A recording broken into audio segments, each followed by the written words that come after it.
तो सबसे पहले हम लोग देखेंगे भारत के संविधान किसे कहते हैं, यानी कि संविधान किसे कहते हैं, संविधान में कितने भाग हैं, यानी कि कितने चैप्टर्स हैं, संविधान में कितने टॉपिक्स हैं, यानी कि संविधान में कितने अनुच्छेद है। ठीक है, तो संविधान किसे कहते हैं, तो भारत के संविधान सभी के लिए बराबर कानून को संविधान कहा जाता है, यानी कि आप सभी के लिए बराबर कानून होना चाहिए, वो गरीब हो या अमीर हो, वो किसी भी धर्म से हो, किसी भी कास्ट से हो, वो पुअर हो या रिच हो, सबके लिए समान कानून बनना चाहिए, उससे हम लोग संविधान कहते हैं। और यहाँ पर देखिएगा, देश और राज्य को शासन कैसे चलाएंगे, उसको चलाने के लिए जिस किताब को नाम है उसे संविधान कहते हैं, यानी कि भारत का संविधान कहते हैं।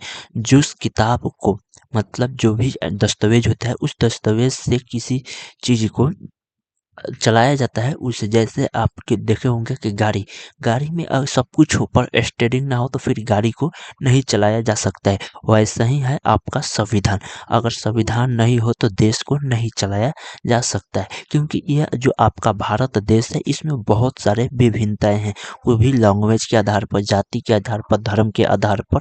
यहाँ पर छोटे बड़े, पुअर गरीब, और यहाँ पर आप देखिएगा तो फिर आपको उत्तर भारत, दक्षिण भारत में बहुत सारे यहाँ पर विभिन्नताएं हैं, जिसके कारण से एक ऐसा प्रॉपर दस्तावेज होना चाहिए, या जिसे हम लोग संविधान कहते हैं, एक ऐसा संविधान होना चाहिए जिसे सभी को एक सम्मान के लिए, यानी कि कानून होना चाहिए। ठीक है, यहाँ पर आप देखिएगा तो इस किताब को 22 लेसन है, यानी कि इसमें भाग कितने हैं, 22 भाग हैं, 1 2 3 4 कर ऐसे 22 भाग है, जो कि चैप्टर भी आप कह सकते हैं। इसके लेसन को हम लोग भाग कहते हैं, यहाँ पर आपको क्लियर हो जाएगा, इस लेसन को हम लोग भाग कहते हैं।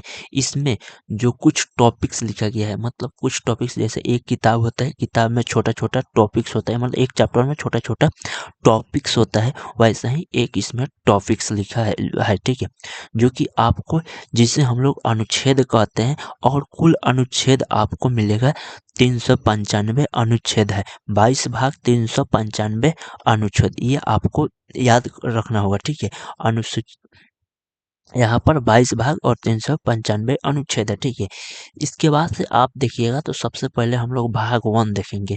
भाग 1 देखेंगे जिसमें आपको संघ और राज्य का क्षेत्र देखना होगा, यूनियन एंड इट्स टेरिटोरियल के बारे में देखेंगे, जो कि अनुच्छेद आपको 1 से लेकर 4 तक इसमें पढ़ने को मिलेगा। ठीक है, पर आपको अनुच्छेद 1 देखेंगे जिसमें बताया जा रहा है कि भारत राज्यों का संघ है, यानी कि यूनियन है। यूनियन मतलब होता है कि आपको एक यूनिक, जैसे यूनियन मतलब आपको संगठन होता है, जैसे एक यूनियन है। ठीक है, इससे कुछ भी अलग नहीं हो सकता है, नहीं कुछ इसमें कुछ शामिल कर सकते हैं पर इससे कुछ अलग नहीं कर सकते हैं। जैसे अर्थात यहाँ देखिएगा कि इसके राज्य कभी टुकड़ा टुकड़ा या अलग नहीं हो सकते हैं, यानी कि इससे जुड़ सकते हैं पर इससे हट नहीं सकते। एक बार आप जुड़ जाइएगा तो इससे आप हट नहीं सकते हैं, तो इसको यूनियन बोला गया। यूनियन का मतलब संघ होता है, हिंदी इसका संघ हुआ और इंग्लिश में इसको यूनियन बोला गया है। ठीक है, यहाँ पर आप देखिएगा तो आपको परिसंघ देखने को मिलेगा। परिसंघ, इसमें 3 वर्ड्स आपको देखने को मिलेगा, मैं उसको भी और डिटेल से समझाने की कोशिश करूंगा। ठीक है, यहाँ पर आपको 3 वर्ड्स हैं, जो कि ये इंपॉर्टेंट वर्ड्स है, इसको आपको समझना पड़ेगा। जैसे आपको यहाँ पर कॉन्फेडरेशन यानी कि परिसंघ, फेडरेशन यानी कि संघ, और यहाँ पर यूनियन यानी कि संघ, इस दोनों का हिंदी मतलब सेम ही है, दोनों का हिंदी सेम है। आपको केवल इंग्लिश से इसको अलग कर सकते हैं, नहीं तो हिंदी में आप अगर चाहिएगा हिंदी से तो आप यहाँ पर गलत कर बैठिएगा। ठीक है, तो आपको इंग्लिश में याद रखना होगा, कॉन्फेडरेशन, फेडरेशन और यूनियन। ठीक है, परिसंघ, संघ और संघ। ठीक है, तो सबसे पहले हम लोग कॉन्फेडरेशन को देखते हैं, जो कि परिसंघ किस कहते हैं। देखिए, यहाँ पर परिसंघ उसे कहते हैं जिसमें छोटे छोटे राज्य आपस में जुड़कर और अपनी थोड़ी थोड़ी शक्ति केंद्र सरकार को देकर एक देश का निर्माण करता है। जैसे यहाँ पर आप एक देख सकते हैं कि आप यहाँ पर एग्जाम्पल में पहले ये समझ लीजिए कि छोटे छोटे जितने भी राज्य हैं वो क्या करेंगे, थोड़ी-थोड़ी अपने शक्तियों को क्या करेंगे, केंद्र को देंगे, सरकार को देंगे, एक देश का निर्माण करने के लिए। जैसे आपके पास आपके घर में जैसे आपके पिताजी हैं, पिताजी के उन आपके आपके 4 भाई हैं, आपके पिताजी घर के मालिक हैं, उनको जब वो घर पर बैठ जाते हैं, मतलब काम-धंधा नहीं करते, वो घर पर बैठ जाते हैं, तो चारों बेटा उनका कमा रहा है, तो चारों थोड़ा-थोड़ा जैसे कोई 10,000, कोई 20,000, कोई 30,000, जिस तरह उनका सैलरी होता है, उसी हिसाब से अपने पिताजी को हेल्प करते हैं, यानी मदद वो देते हैं पैसा, उसी से वो क्या करते हैं, उन्हीं पैसा को इकट्ठा करके वो घर चलाते हैं। जो भी घर में जो ज़रूरियात सामान होता है, उस चीज़ को वो पूरा करते हैं। वैसे ही यहाँ पर समझाया गया है, परिसंघ मतलब छोटे-छोटे राज्य आपस में जुड़कर वो थोड़ी-थोड़ी अपने शक्तियों को सरकार को, केंद्र को देते हैं और देकर एक देश का निर्माण करते हैं। वैसे ही आपको एग्जाम्पल मैंने दे दिया है, पर यह बहुत कमज़ोर होता है। जैसे कमज़ोर होता है क्योंकि आप जानते हैं कि जब तक आपके चारों भाई में से किसी बड़े भाई की जब तक शादी नहीं होता, तब तक वो आपके साथ रहता है, माता-पिता और चारों भाई आप साथ में रहते हैं, ठीक है? आपके बहन भी।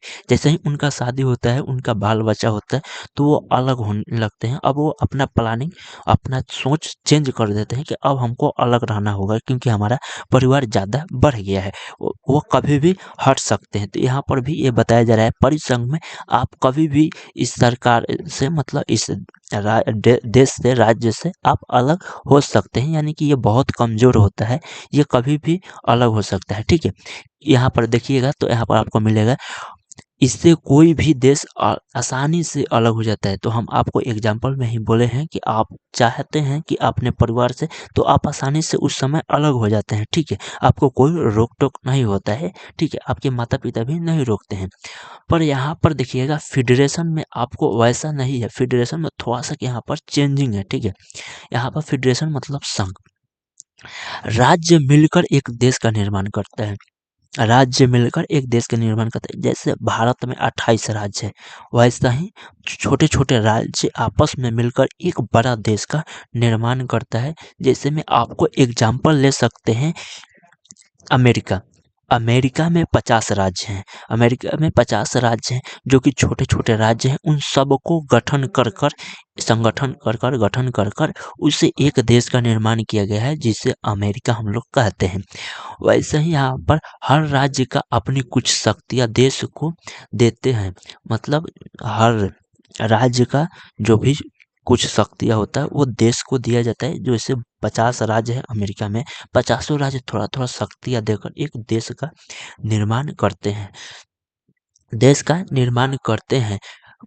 आप इन शक्तियों का प्रयोग करेंगे, पर वो शक्तियों का देश प्रयोग करेगा, उस राज्य का शक्तियों का देश अब प्रयोग करेगा, और इससे भी कोई राज्य अलग हो सकता है। इससे भी कोई राज्य भी अलग हो सकता है, ठीक है? पर इतने आसानी से नहीं, जितने आसानी से परिसंघ में अलग होते हैं, ठीक है? पर इससे भी मतलब अलग आप हो सकते हैं, ठीक है? जैसे मैं आपको एग्जांपल में यहाँ पर बता दें कि जैसे आपने यूएसआर के सुने होंगे, जैसे रूस में 15 देश थे, 15 शायद एग्जांपल के तौर पर 15 या 20 देश थे, मतलब एग्जैक्ट याद नहीं आ रहा है, पर उसमें देश थे जिसमें से 15 देश थे आपको अलग हुए थे, ठीक है? तो वैसे ही आप चाहेंगे तो अलग हो सकते हैं। पर यूनियन में अब हम लोग देखते हैं, यूनियन शब्द को समझते हैं। यूनियन मतलब हिंदी होता है संघ, पर इसके राज्य कभी भी अलग नहीं हो सकते। जैसे इसके राज्य कभी भी अलग नहीं से हो सकते। जैसे आपको नीचे आप देखेंगे, मैं आपको नीचे में आइएगा तो मैं समझाऊँगा। जैसे सिक्किम, सिक्किम भारत का पार्ट पहले से नहीं है, ठीक है? सिक्किम एक देश था, जो कि उसमें कुछ कारण की वजह से सिक्किम ने 1974 के आसपास में, मतलब वो भारत से 74-75 के आसपास भारत से मिला लिया गया। जैसे उसने कहा कि मुझे भारत में मिला लिया जाए, ठीक है? नहीं तो चीन या कोई अन्य देश उस पर मतलब कब्जा करने वाला था, जो कि कारण था उसका आर्थिक स्थिति सही नहीं था। तो यहाँ पर वैसे ही देख सकते हैं कि जैसे जब सिक्किम मिल गया भारत में तो उसको अब वह चाहकर भी नहीं हट सकते हैं। मतलब वो कितना भी कोशिश कर लेगा कि मुझे भारत से अब अलग होना है, तो वो अलग नहीं हो सकते। ये सब आपको अनुच्छेद 1, 2, 3, 4 में जब आइएगा तो ये सब आपको और भी डिटेल से समझने में आएगा। ये तो अभी आपको एग्जाम्पल के तौर पर इन तीनों शब्द के परिभाषित किया जा रहा है, ठीक है। यहाँ पर यूनियन, जैसे अमेरिका एक फेडरेशन है और भारत एक यूनियन है। अमेरिका से आप आसान से अलग हो सकते हैं, और पर यूनियन से आप कुछ भी कर लीजिएगा ना तो आपको अलग नहीं हो सकते। आप एक बार जुड़ गए तो जुड़ गए, ठीक है। वैसा ही है आपका यूनियन। जैसे भारत है कि भारत से कोई भी देश मतलब कोई भी देश, कोई भी राज्य, कोई भी जिला या कोई भी स्थान, अगर कोई भी भूमि सट गया यानी कि उसमें अटैच हो गया, यानी कि वो भारत में आ गया, जुड़ गया, तो वो फिर कभी अलग नहीं हो सकता है, बशर्ते वो यूनियन बन जाएगा, ठीक है। यहाँ पर अब हम लोग देखेंगे अनुच्छेद नंबर 2। अब हम लोग यहाँ पर देखेंगे अनुच्छेद 2 क्या कहता है, ठीक है। अनुच्छेद यहाँ पर कह रहा है कि संसद को यह अधिकार है, मतलब जो संसद है, भारत का संसद है, उसको यह अधिकार है कि भारत के बाहर कोई देश है, भारत के बाहर कोई देश है, जैसे कि आपको एग्जांपल में ले ले कि आपको पश्चिम में पाकिस्तान, उत्तर में नेपाल मिल जाएगा, दक्षिण में श्रीलंका मिल जाएगा, और आपको पूरब में बांग्लादेश मिल जाएगा, ठीक है। ये आपका सीमा है, ठीक है। ऐसे एग्जांपल के तौर हम समझा रहे हैं, आपको सब समझ में आ जाएगा, ठीक है। आप लोग पूरा वीडियो के अंत तक बने रहिए, आपको पूरी डिटेल से हम समझाएंगे। तो उससे भारत में मिला सकते हैं, उससे भारत में आप मिला सकते हैं आसानी से, ठीक है। जैसे कि आपको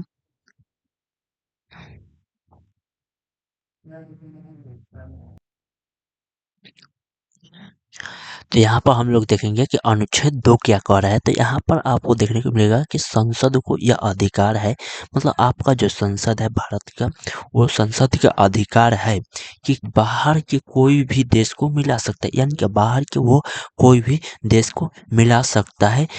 जैसे नेपाल है तो चाहेगा तो नेपाल को मिला सकता है, नेपाल चाहेगा और भारत चाहेगा कि दोनों मर्ज हो जाए, यानी कि जुड़ जाए, तो वो हो सकता है, ठीक है। वो दोनों आपस में मिल सकते हैं, तो उससे भारत में मिलाया जा सकता है। या किसी देश का कोई टुकड़ा है, या किसी भी देश का कोई टुकड़ा है, जैसे अफ्रीका का मेडागास्कर है, आपके अफ्रीका के पास मेडागास्कर है, मेडागास्कर को चाहेगा तो भारत में मिलाने के लिए तो संसद मिला सकता है, उसको भारत में मिलाया जा सकता है। तो भारत में मिलना चाहता है, अगर जैसे यहाँ पर लिखा गया है कि या तो देश मतलब मिलना चाहता है या भारत चाहता है कि मिल जाए, तो वो मिल सकता है, ठीक है। जैसे भारत में मिलना चाहता है तो वो मिल सकता है। जैसे आपको यहाँ पर थोड़ा सा एग्जांपल के लिए हिंट दे दूं मैं कि जैसे सिक्किम है, सिक्किम कोई वो प्रॉपर पहले एक देश था, ठीक है। सिक्किम हम लोग का राज्य नहीं था, सिक्किम हम लोग का 22वां राज्य बनाया गया है, वो हम लोग का राज्य नहीं है। पर उसने सिक्किम मिलना चाहता था पहले के भारत में हम आकर मिल जाए, और भारत चाहता था कि मिल जाए, तो दोनों आपस में बैठकर मिल गए, ठीक है। तो सिक्किम एक भारत का पार्ट बन गया, एक राज्य बन गया है, ठीक है। वैसे चाहेगा तो मेडागास्कर अगर चाहेगा कि नहीं मुझे भारत में मिलना है, तो भारत उससे ऑफकोर्स मिला सकता है, ठीक है। वो अपने में जोड़ सकता है, उससे मिल सकता है। यानी कि अनुच्छेद कहता है कि संसद, अगर संसद चाहे तो संसद राष्ट्रपति के पूर्व अनुमति यानी सूचना, जो अनुमति का मतलब होता है सूचना, पर किसी भी विदेशी राज्य को भारत में मिला सकती है। यानी कि यहाँ पर बताया जाए कि अनुच्छेद आपको जो आर्टिकल है वो ये कह रहा है कि भारत में विदेशी राज्य को, विदेशी कुछ स्थानों के या फिर विदेशी देश को अगर चाहेगा तो, या जो कुछ टुकड़े होते हैं, आपको किसी देश का टुकड़ा है, उसको बिना राष्ट्रपति के पूछे संसद अपने में मिला सकता है, यानी कि भारत में मिला सकता है।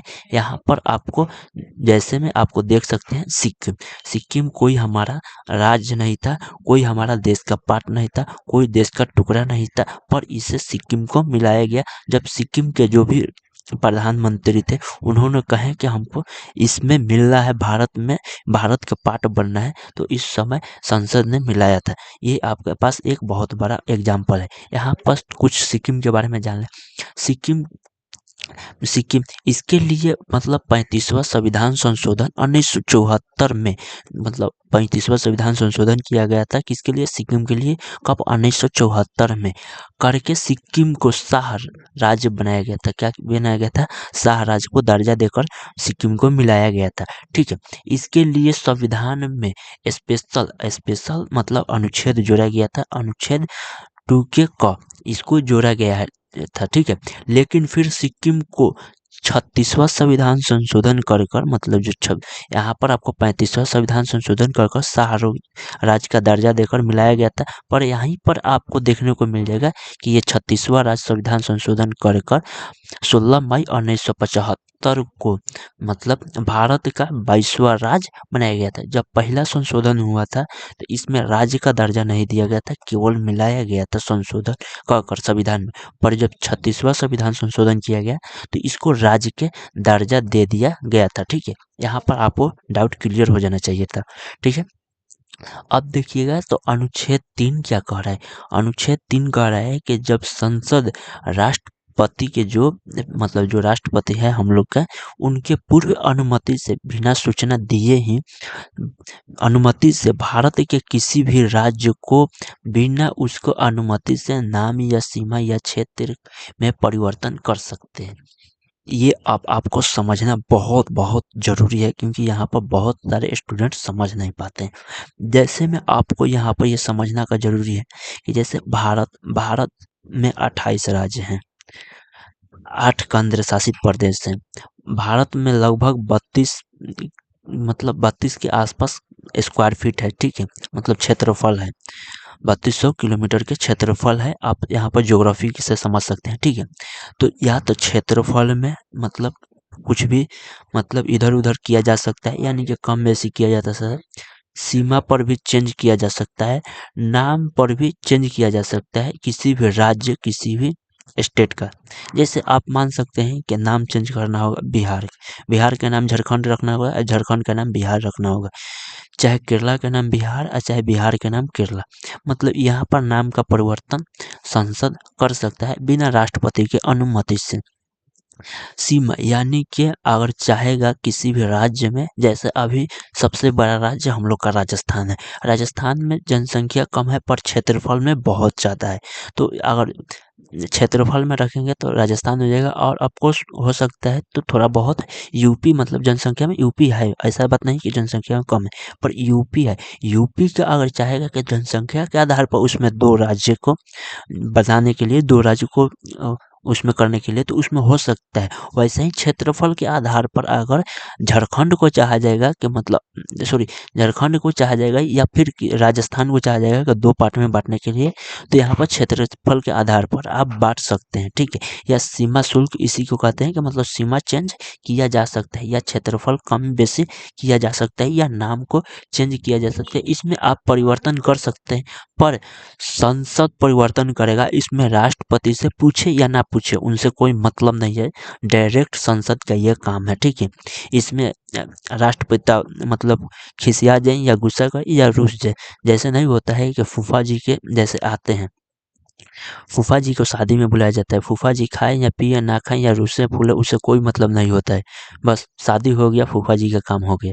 वैसा ही यहाँ पर है कि मतलब संसद चाहेगा तो वो कोई भी राज्य स्टेट का मतलब नाम चेंज कर सकता है, वो किसी सीमा शुल्क को चेंज कर सकता है, क्षेत्रफल को चेंज कर सकता है, इधर उधर कर सकता है।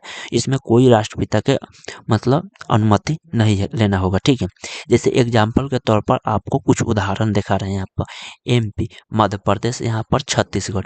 मध्य प्रदेश से आपको अलग हुआ है छत्तीसगढ़, जो कि 1 नवंबर 2000 ईस्वी को, यहाँ पर आप देख सकते हैं। यूपी से आपको उत्तराखंड अलग हुआ है। यूपी पहले उत्तराखंड यूपी में ही था, पर उससे अलग होकर 9 नवंबर 2000 ईस्वी को ये अलग हो गया। बिहार झारखंड ये दोनों एक, जो झारखंड है वो बिहारी में आता था, पर जनसंख्या के कारण और कुछ कारण है जिसके कारण से बिहार और झारखंड को अलग किया गया है। 15 नवंबर 2000 ईस्वी की। यहाँ पर आपको एक एग्जाम्पल भी दिखाया जा रहा है, ठीक है। आपका 2 और 3 कंप्लीट हो गया अनुच्छेद 1, 2 और 3 कंप्लीट हो गया है अनुच्छेद। अब हम लोग 4 देखेंगे। तो 4 में ज़्यादा कुछ नहीं है, पर इसी का निचोड़ दिया गया है। यहाँ पर हम लोग देखेंगे कि जब संसद अनुच्छेद 2 का प्रयोग करेगी, यानी कि जब संसद आर्टिकल 2 का प्रयोग करेगा, यानी कि किसी भी विदेशी राज्य को मिलाएगा, यानी किसी विदेशी राज्य को मिलाएगा, तो आपको यहाँ पर, या फिर अनुच्छेद 3 का प्रयोग करेगा, यानी कि आर्टिकल 3 का प्रयोग करेगा, तो किसी भी राज्य को तोड़ेगा या किसी भी राज्य को तोड़ेगा। राज्य का मतलब ये आप मत समझिएगा कि आपका देश होगी, यहाँ पर स्टेट की बात किया जा रहा है, ठीक है। या किसी देश का, तो देश का मतलब कोई भी देश, कंट्री हो सकता है, चाहे तो पाकिस्तान को भी मिला ले सकता है, या चाहे बांग्लादेश के, चाहे श्रीलंका, चाहे नेपाल, चाहे चीन, चाहे अफगानिस्तान, चाहे कोई भी देश हो, वो किसी को भी मिला सकता है। वो चाहे क्यों नहीं पूरा कॉन्टिनेंट को मिला सकता है, ठीक है। तो इसमें आपको यहाँ पर देखिएगा तोड़ेगा या मिलाएगा, तो यहाँ पर आपको उसके लिए राष्ट्रपति के किसी भी विशेष अनुमति की ज़रूरत नहीं है, मतलब उनका अनुमति की ज़रूरत नहीं है, ठीक है। वो इसमें हस्तक्षेप नहीं कर सकते हैं राष्ट्रपति, ठीक है। आर्टिकल को इतने में, तो आर्टिकल 2 या 3 में राष्ट्रपति हस्तक्षेप नहीं किया जाता है। 2 या 3 के यहाँ पर के लिए ही प्रॉपर, यहाँ पर 2, 3 और 4, इन तीनों के लिए इसमें केवल संसद का है, ठीक है। यहाँ पर देखिएगा, तो यहाँ पर बताया जा रहा है कि क्योंकि इसलिए अनुच्छेद 368 से बाहर रखा गया है। जो ये 368 है, अब 368 के जब जाएंगे लोग हम लोग वहाँ पर, तो वहाँ पर आपको समझ में आएगा कि 368 से इसको क्यों बाहर रखा गया है, ठीक है। तो यहाँ पर 368 के से बाहर रखा गया है, ठीक है। इतना समझ में आ गया। जिसको अनुच्छेद 368 में रख दिया जाता है, उसमें राष्ट्रपति का जो हस्तक्षेप होता है वो जरूरी ही है। मतलब अगर 368 में रखा जाएगा तब उनका जरूरी है, अगर 368 से बाहर है तो उनका कोई भी मतलब ब्लेम नहीं कर सकते हैं या कोई भी हस्तक्षेप नहीं कर सकते हैं। इन ठीक है, यहाँ पर आप लोग का इतना आर्टिकल 4 तक समझ में आ गया। अब हम लोग अखंड भारत की ओर देखते हैं कि अखंड भारत में सबसे पहले कौन सा देश भारत से अलग हुआ, फिर दूसरा, तीसरा, चौथा, ऐसे करके हम लोग देखेंगे। फिर देसी रियासत के बारे में समझेंगे, फिर आपको कैसे देसी रियासत को पीट पाट सरदार वल्लभ भाई पटेल ने इन सबको मिलाकर एक देश का हम लोग का जो नया भारत का ढांचा कैसे तैयार किया गया उसको हम लोग समझने की आज की इस वीडियो में पूरा कोशिश करेंगे। तो आप लोग से निवेदन है कि आप लोग चैनल को सब्सक्राइब जरूर कीजिएगा, ठीक है। क्योंकि आप लोग जब तक चैनल को सब्सक्राइब नहीं कीजिएगा, फिर आप लोग चैनल को शेयर जरूर कीजिएगा अपने फ्रेंड और दोस्तों के, क्योंकि ऐसा आपको जो मैंने समझा रहा हूँ ऐसा आपको आसान लैंग्वेज में कोई नहीं समझा सकता है, ठीक है। तो चलिए हम लोग अब अखंड भारत की ओर देखते हैं कि अखंड भारत क्या है। अखंड भारत कहाँ से कहाँ तक पड़ेगा, तो उधर अखंड भारत आपका जो कि अफगानिस्तान से लेकर म्यांमार तक है आपका अखंड भारत, ठीक है। क्योंकि पूरा अखंड भारत में ही आता है, पर कुछ कारण से, कहीं कहीं विवादों से, कभी कुछ कारण से आपको अखंड भारत आस्ते आस्ते टूटते टूटते आपका केवल भारत ही बचा हुआ है। अब अखंड भारत आपका खत्म हो चुका है। तो यहाँ पर सबसे पहले हम लोग देखेंगे अखंड भारत में हमारा अखंड भारत था, मतलब हम लोग का जो था वो अखंड भारत था, ठीक है। सदियों से अखंड भारत मतलब था हम लोग का। पर इधर आते आते आप लोग का अखंड भारत से अफगानिस्तान टूटा, फिर आपको वारमा टूटा जिसे हम लोग अभी म्यांमार कहते हैं, फिर पाकिस्तान टूटा, फिर बांग्लादेश टूटा, बांग्लादेश, फिर पाकिस्तान से बांग्लादेश अलग हुआ, ऐसे ही कर कर हम लोग अलग हो चुके हैं, ठीक है। तो यहाँ पर देखेंगे भारत का जो सबसे पहला, भारत का जो सबसे पहला देश था, जो 1893 में डूरंड लाइन खींचा गया है, मतलब खींच दी गई है, और अफगानिस्तान से अलग हो गया है, ठीक है। भारत अब अखंड भारत अब अफगानिस्तान से अलग हो गया है, ठीक है। यह भारत का पहला टुकड़ा था, मतलब यह भारत का जो था वो पहला टुकड़ा था। अखंड भारत का दूसरा टुकड़ा है 1935 में म्यांमार। अभी हम लोग इसे वर्तमान में म्यांमार के नाम से जानते हैं, पर पहले हम लोग का जो कि वर्तमान में हम लोग पीछे सालों में हम लोग वर्मा के नाम से जानते थे, ठीक है। तो ये वर्मा या म्यांमार कही, ये हमसे अलग हो गया 1935 में। ठीक है, यहाँ पर आप देखिएगा तो फिर अखंड भारत का जो तीसरा टुकड़ा है पाकिस्तान, जिसे आप लोग भी जानते हैं हम लोग भी जानते हैं, जो 1947 में, जो कि आपका जो 15 अगस्त 1947 को पाकिस्तान भारत से विभाजन हुआ। नहीं, 14 अगस्त 1947 को भारत से पाकिस्तान को विभाजन हुआ, और यहाँ पर 14 अगस्त को उन लोग मनाते हैं विभाजन दिवस, पर हम लोग को 15 अगस्त 1947 को अंग्रेजों के चुंगल से, मतलब उन लोगों के से आज़ादी के लड़ाई लड़कर हम लोग अपना देश को आज़ाद दिलाए थे, और हम लोग को 15 अगस्त 1947 को अपना देश के आज़ादी का, मतलब आज़ादी, जो हम लोग का गुलाम देश था उसे आज़ादी मिल गया। पर यहाँ पर देखिएगा, पाकिस्तान का विभाजन मुस्लिम जनसंख्याओं के आधार पर हुआ है, मतलब पाकिस्तान का विभाजन मुस्लिम जनसंख्याओं पर हुआ है। एक और पूर्वी पाकिस्तान और एक और पश्चिमी पाकिस्तान हो गया है, एक और पूर्वी पाकिस्तान, एक और पश्चिमी पाकिस्तान, जो कि आपकी जो पूर्वी पाकिस्तान है वो अब बांग्लादेश के नाम से जाना जाता है। बाद में जो पूर्वी पाकिस्तान है वो बांग्लादेश के नाम से जाना जाता है। पर रेड क्लिफ जो है वो भारत और पाकिस्तान के बीच का अलग करती है, मतलब भारत और पाकिस्तान को रेड क्लिफ अलग करता है। पर भारत और बांग्लादेश के देखिएगा, भारत और बांग्लादेश के देखिएगा तो ये आपको जीरो लाइन से अलग किया जाता है।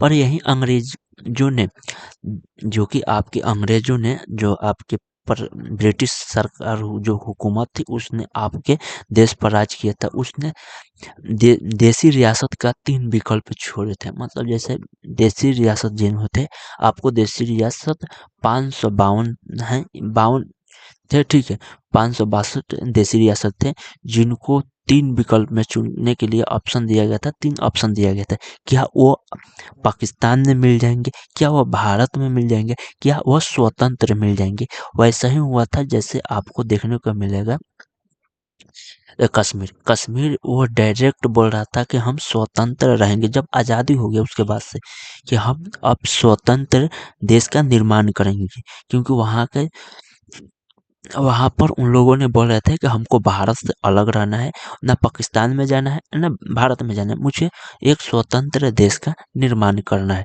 ठीक है, तो यहाँ पर आप देख सकते हैं, तो यहाँ पर आपको ना पाकिस्तान में और ना ही भारत में एवं स्वतंत्र बनाना है, ठीक है, देश का।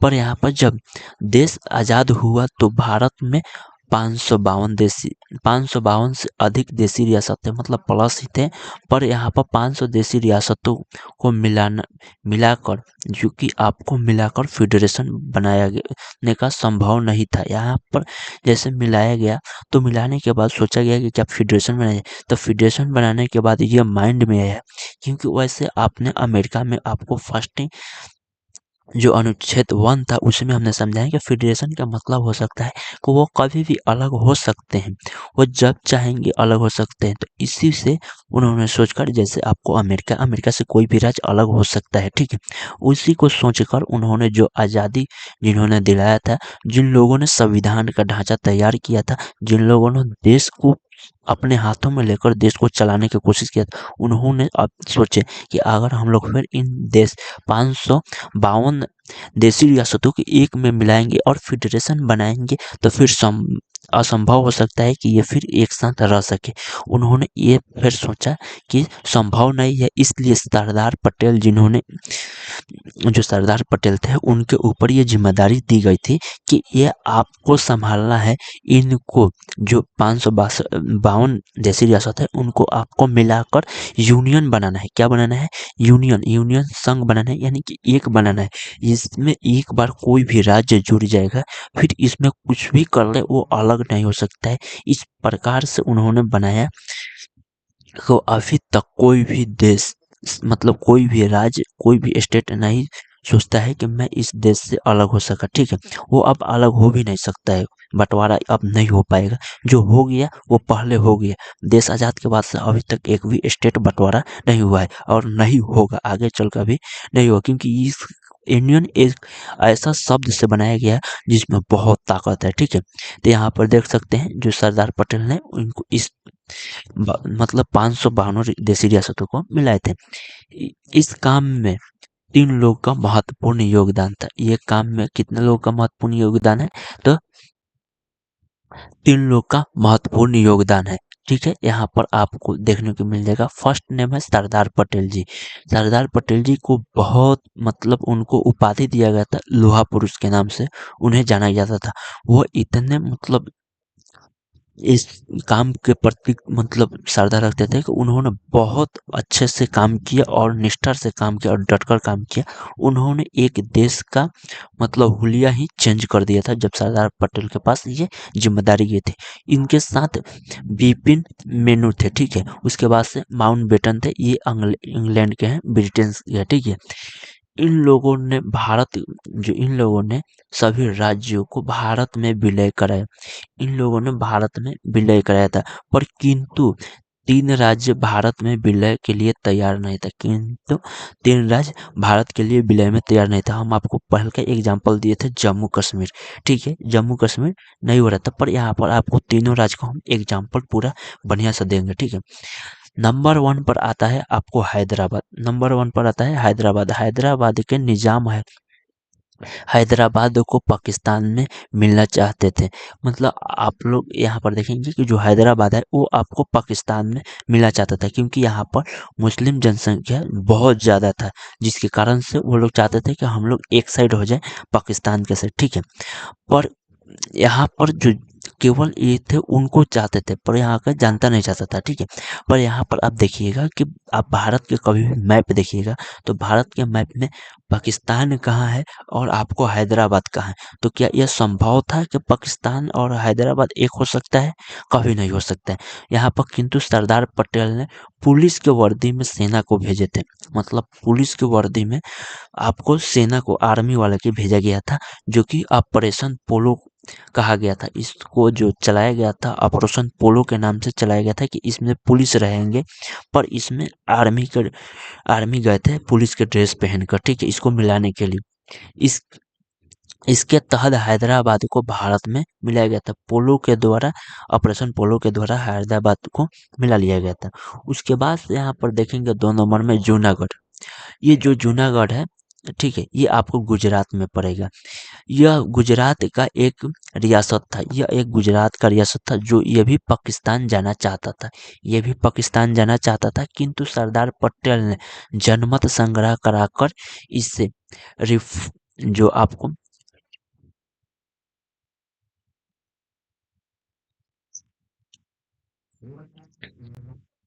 तो यहाँ पर आपको रेफरेंडम, यानी उस रेफरेंडम का हिंदी होता है जनमत संग्रह। ठीक है, यहाँ पर उससे भारत में मिलाया गया था। किस तरह?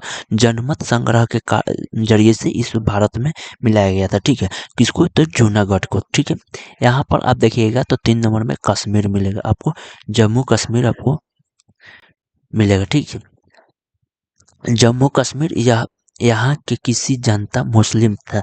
यहाँ के जो जनता है जम्मू कश्मीर में अधिकतर मुसलमान है। ठीक है, तो यहाँ पर मुस्लिम थे, लेकिन राजा हिंदू था। राजा यहाँ पर हिंदू था। हरि सिंह जो थे वो राजा हिंदू थे। उनको कहना है कि मतलब उनको कहना था कि हम ने भारत में रहेंगे, ना पाकिस्तान में रहेंगे। उनको कहना था कि ना हम भारत में रहेंगे ना पाकिस्तान में रहेंगे। हम वहाँ पर आपको एग्जाम्पल इसका दिए थे। ठीक है, हम स्वतंत्र देश बनाएंगे। उनका कहना था कि हम स्वतंत्र एक देश का निर्माण करेंगे जब तक पाकिस्तान के आतंकवादियों का घुसपैठी कराया दिया गया। मतलब घुसपैठी हो गया था पाकिस्तान के आतंकवादियों ने।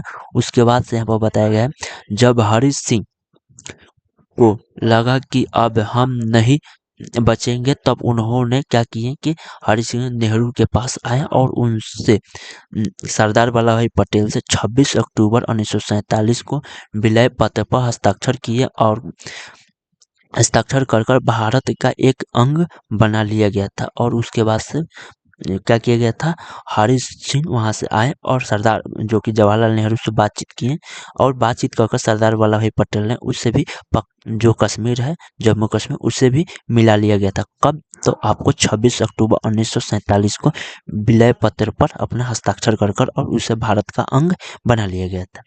यहाँ पर देखेंगे इन सभी देशों में रियासतों को मिलाकर एक भारत का निर्माण किया गया था, जो कि इस भारत को 4 राज्यों में बाँटा गया था। मतलब पहले ऐसा नहीं था, बिहार, जम्मू कश्मीर, हरियाणा, पंजाब ये कुछ नहीं था। पहले 4 ही स्टेट था, ए, बी, सी, डी, ए, बी, सी, डी। आपको 4 भागों में बाँटा गया है स्टेट के। तो नंबर 1 स्टेट है, आपको ए में आता है ब्रिटिश प्रोविंस, जो कि आप में इस यहाँ पर देखेंगे कि इसमें कितने राज्य आएँगे। वह राज्य जहाँ पर अंग्रेजों का शासन था, इसमें 9 थे। कितने थे? 9 थे। इसमें क्या था कि ब्रिटिश प्रोविंस में आपको अंग्रेजों का शासन था। इसमें किसी और का शासन नहीं था, इसमें केवल अंग्रेज शासन करते थे। यहाँ पर देखिएगा 2 नंबर में, तो बी नंबर में आपको स्टेट बी में आपको देखने को मिलेगा, जो कि प्रिंसली एस्टेट। यहाँ पर प्रिंसली एस्टेट में आपको वह राज्य जहाँ पर देसी रियासतों का शासन था, इसमें भी 9 थे। नंबर 1 में आपको जो कि ब्रिटिश का शासन था, नंबर 2 में देसी रियासत का शासन था। पर यहाँ पर 3 नंबर में आप देखिएगा 3 नंबर में सी एस्टेट में देखिएगा, तो सी एस्टेट में आपको जो देखने को मिलेगा, तो स्टेट सी में कमिश्नरी राज्य का मतलब यहाँ पर शासन था। कमिश्नरी, यहाँ पर कमिश्नरी में आप देखेंगे कि वो बड़े शहर जहाँ अंग्रेजों का केवल उस शहर पर कब्जा थे, मतलब वो बड़े शहर जहाँ पर अंग्रेजों का कब्जा था, उसमें 10 थे। ठीक है।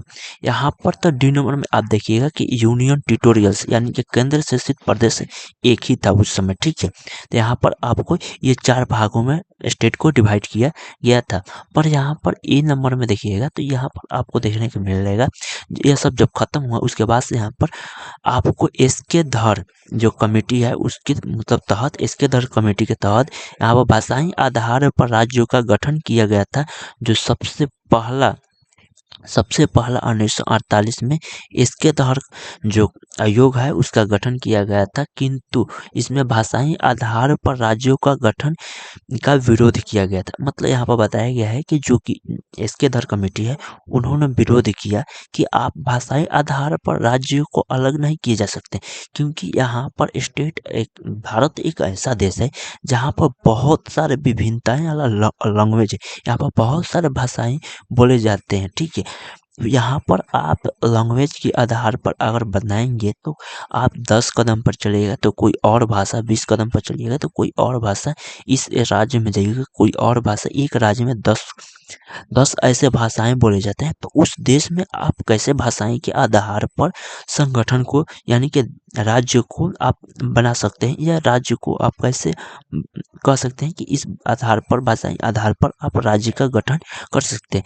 तो इसके लिए उन्होंने एसके धर कमेटी है जो उन्होंने बहुत जोर शोर से विरोध किया कि ये ऐसे आप नहीं कर सकते।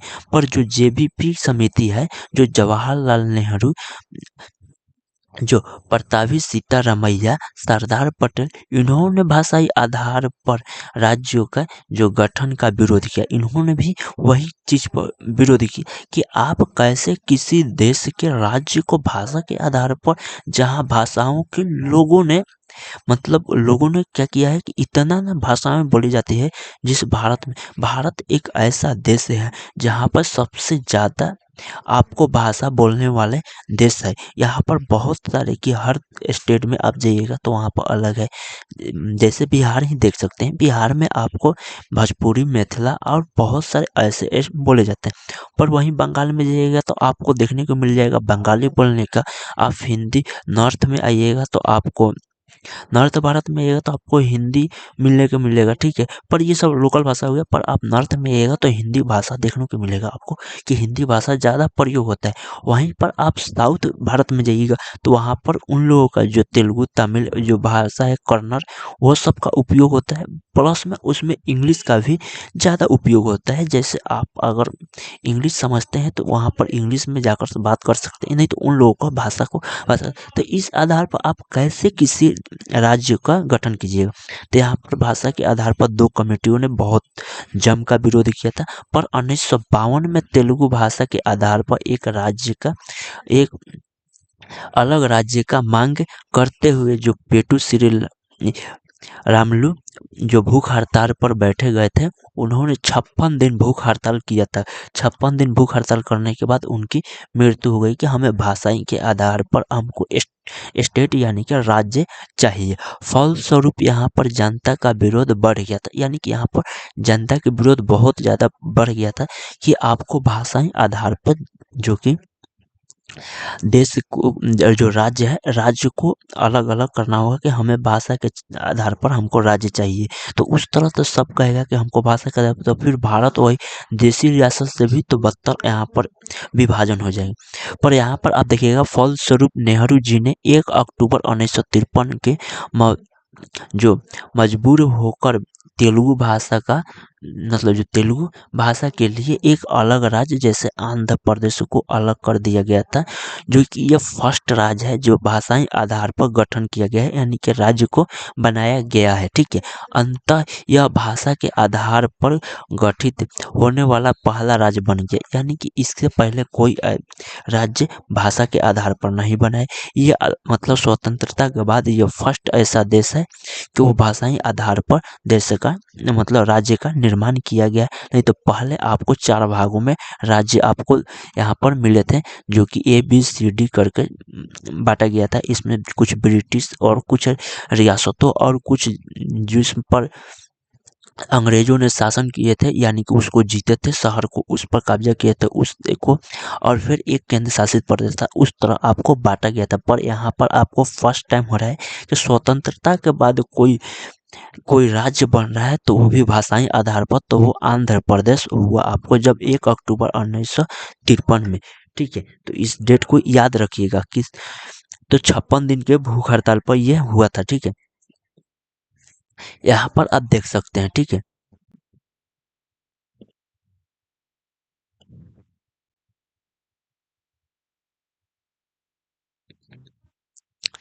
भाषाई आधार पर राज्यों का गठन के लिए 1953 में फजल अली आयोग का गठन किया गया था। मतलब एक फिर आयोग बैठाया गया था, किनके नाम से? फजल अली आयोग में। कब? 1953 में गठन किया गया था, कि इसने अपनी रिपोर्ट में 1956 में दिया कि भाषाई आधार पर राज्यों का कानूनी मान्यता दे दिया जाए। मतलब कानूनी मान्यता दे दी जाए कि आप भाषाई आधार पर बना सकते हैं राज्य को। इसकी आयोग का फल स्वरूप था कि 7वें संविधान संशोधन 1956 में जो हुआ था, वो पारित हुआ था कि इसके बाद ABCD के रद्द कर भाषाई आधार पर 14 राज्य और 6 केंद्र शासित प्रदेश को बनाना है।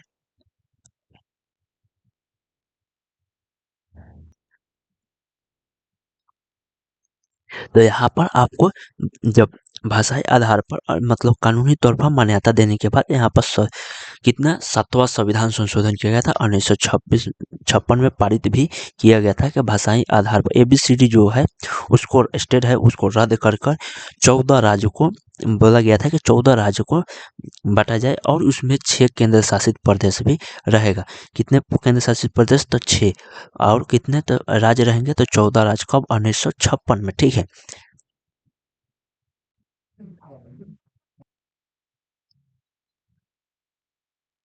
अब यहाँ पर हम लोग को देखेंगे पेप्सू। पेप्सू में आपको पटियाला, देखिए यहाँ पर लिखा है Patiala east Punjab state union, यानी कि ये पेप्सू का फुल फॉर्म होता है। ठीक है, यानी कि इसमें कहा जा रहा है कि जो पंजाब राज्य का पुनर्गठन सा आयोग है, कि इसके सिफारिश पर यहाँ पर पेप्सू में 4 भागों में टुकड़ा किया गया था। पेप्सू को भी 4 भागों में टुकड़ा गया था। ये एक शाह आयोग का गठन है। ठीक है, तो यहाँ पर आप देखिएगा कि जो हिमालय है, हिमालय से हिमाचल प्रदेश निकला, हिंदी से हरियाणा निकला, पंजाबी से पंजाब निकला, यूटी से यानी कि चंडीगढ़ निकला। ठीक है, यूनियन टेरिटोरियल से चंडीगढ़ निकला। ठीक है, जो कि आपको एक केंद्र शासित प्रदेश था। इसी प्रकार भारत का एक विशाल साम्राज्य जो कि सिमट कर इतने में ही रह गया, जो कि आपको जिसमें 28 राज्य 7 केंद्र शासित प्रदेश बने, और पहले जो केंद्र शासित मतलब थे वो केंद्र जो पहले केंद्र में 29 राज्य होते थे उसे 8 केंद्र शासित प्रदेश बनाया गया था। पर लेकिन यहाँ पर आप देखिएगा तो जो जम्मू कश्मीर है, जम्मू कश्मीर से राज्य का दर्जा छीन लिया गया। बाद में आपको जम्मू कश्मीर से राज्य का दर्जा छीन कर इसे जब छीन लिया गया। अब और 28 राज्य बचा गया, मतलब एक स्टेट जम्मू कश्मीर भी स्टेट ही था, तो उसको हटाकर 28 राज्य बन गया वो। और 8 केंद्र शासित प्रदेश था। तो पहले 7 केंद्र शासित प्रदेश थे, लेकिन जो जम्मू और लद्दाख है वो दो केंद्र शासित प्रदेश, जो प्रदेश दोनों बने दे देने से इनकी जो है, यहाँ पर सॉरी मिस्टेक हो गया है, दोनों से इनकी जो संख्या 9 हो गई। और लेकिन यहाँ पर एक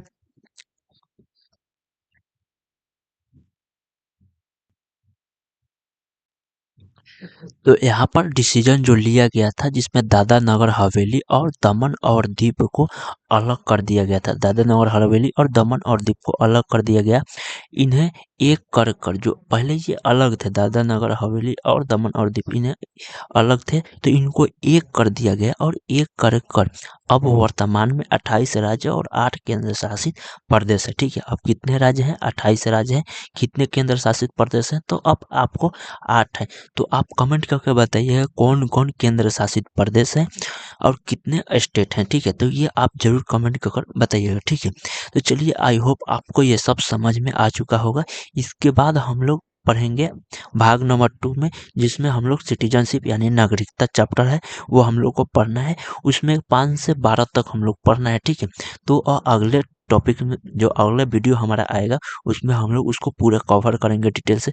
आई होप आपको पूरा समझ में आ चुका होगा, या आपको नहीं समझ में आया तो फिर इसको रिपीट कर इस वीडियो को देखिए, तो आपको पूरा डाउट क्लियर हो जाएगा। क्योंकि मैंने बहुत बहुत आसान लैंग्वेज में, मतलब भाषा में आपको समझाने की कोशिश किया है। बहुत हल्का हल्का, मतलब एग्जाम्पल लेकर भी आपको जितना आसान आसान शब्द है उससे हमने समझाने की आपको कोशिश किया। तो आपको आई होप पूरा समझ में आ चुका होगा। तो आपसे एक रिक्वेस्ट है कि मेरे चैनल पर अगर नए हैं तो प्लीज़ चैनल को सब्सक्राइब जरूर कर लीजिएगा, बेल आइकन ऑल पर सेट कर लीजिएगा, क्योंकि यहाँ पर आपको कॉलेज से रिलेटेड पूरा इन्फॉर्मेशन आपको मिलते रहेगा। ठीक है, तो आप लोग से यही एक रिक्वेस्ट है, और चैनल को वीडियो को प्लीज़ शेयर जरूर कीजिएगा। तो हम लोग फिर मिलते हैं एक नए वीडियो के साथ, तब तक के लिए